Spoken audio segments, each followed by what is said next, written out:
Move, Cripple! Bullies kicked a disabled girl at Santa Monica Pier, then a sea of bikers surrounded them. The California sun, usually a benevolent golden blanket over Santa Monica Pier, felt harsh and indifferent that afternoon.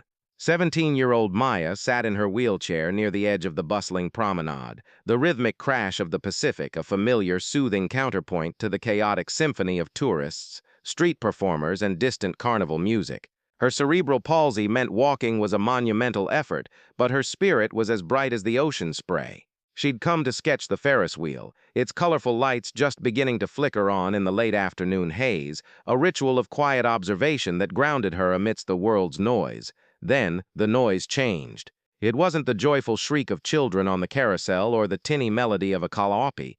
It was sharp, mocking, laced with a cruelty that cut through the sea air like a rusty blade. Three figures, older teens, radiating bored aggression, swaggered towards her. Their leader, a huge guy on a flower-designed shirt, with a sneer permanently etched on his face, stopped inches from her chair. "Hey, Cripple," he barked, his voice dripping with venom. "What's the matter? Wheel's not fast enough for you." His friend snickered, a low, ugly sound that made Maya's stomach clench. She kept her eyes fixed on her sketch pad, her knuckles white on the pencil, willing herself invisible. Just ignore them. They'll go away. But they didn't. The leader leaned down, his shadow engulfing her. "Move, Cripple," he snarled, punctuating the command with a vicious kick to the metal frame of her wheelchair. The impact jolted through Maya, sending a shockwave of pain up her spine and a fresh wave of terror through her chest. Her sketchpad tumbled to the ground. Before she could even gasp, another kick landed, this time on the footrest, rocking the chair violently. A third shove from the side sent her lurching sideways, her head snapping back against the headrest. Tears, hot and humiliating, pricked her eyes. She felt utterly exposed, fragile, a target in a world suddenly devoid of kindness. The bustling pier seemed to blur around her, the cheerful sounds muffled, replaced only by the pounding of her own heart and the bully's cruel laughter. "Look at her, can't even cry right," one of the others jeered, mimicking her trembling lip. Maya squeezed her eyes shut, bracing for the next blow, the next humiliation. This was the nightmare she sometimes feared in crowded places, the vulnerability, the helplessness when cruelty chose you as its victim. She felt the familiar, suffocating weight of being other, defined not by her art, her dreams, or her quiet resilience, but by the chair that gave her freedom. Then the laughter stopped. Abruptly, a deep, resonant thrum filled the air, growing rapidly louder. Not the sound of the ocean, but the deep, guttural roar of motorcycle engines.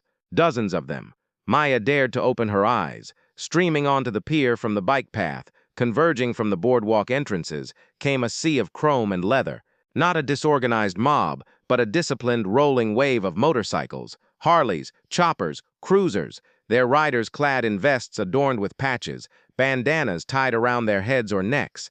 They moved with a purpose that silenced the usual pier cacophony. Tourists stopped mid-stride, ice cream cones forgotten.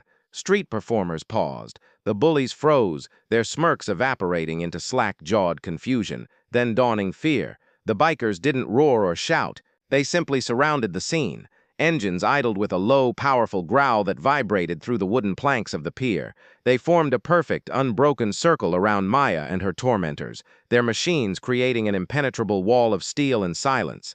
The sheer scale of it was overwhelming. 50, maybe 60 riders, their presence radiating an aura of calm, unshakable authority. In the center of the circle, the leader of the bullies stammered, "What the hell? Get out of here!" His voice, so loud and cruel moments before, now sounded thin and reedy against the backdrop of idling engines. A figure dismounted from a gleaming black Harley at the front of the circle. He was older, his face weathered by sun and wind, framed by a thick gray beard. A patch on his vest read Guardian Angels, MC, SoCal Chapter. He walked slowly, deliberately towards the bullies. He didn't look angry. He looked profoundly disappointed, like a teacher confronting a child who'd failed a basic lesson in humanity. He stopped a few feet from the leader, his gaze steady and unflinching. "You kicked her." His voice was low, calm, but carried the weight of granite. "You kicked a girl in a wheelchair." The bully puffed out his chest, trying to regain his bravado. "She was in the way, told her to move." The biker didn't flinch. He simply pointed a calloused finger, not at the boy, but at Maya, who was still trembling, tears now streaming freely down her face. "See that chair? That's not in the way. That's her legs. That's her freedom. You didn't just kick metal, you kicked her. He paused, letting the words sink in. You picked on someone who couldn't fight back. That doesn't make you strong. That makes you weak, pathetic. The silence from the circle of bikers was deafening. No threats, no shouts, just the low thrum of engines and the collective, unwavering focus of dozens of eyes fixed on the three boys. The bullies shrank in on themselves, their earlier swagger utterly gone. They looked small, scared children caught in a nightmare of their own making. One of them actually took a step back, bumping into a gleaming fuel tank. "Get off this pier," the biker leader said, his voice still calm but leaving no room for argument. "Now. And if I ever hear you've done something like this again, anywhere, you'll answer to us. Understand?" The bullies didn't need telling twice. Muttering incoherent apologies, faces flushed with shame and fear, they practically tripped over each other, scrambling out of the circle, disappearing into the crowd like rats fleeing a sinking ship. The moment they were gone, the atmosphere shifted. The hard edge of the biker's presence softened instantly. The leader turned to Maya.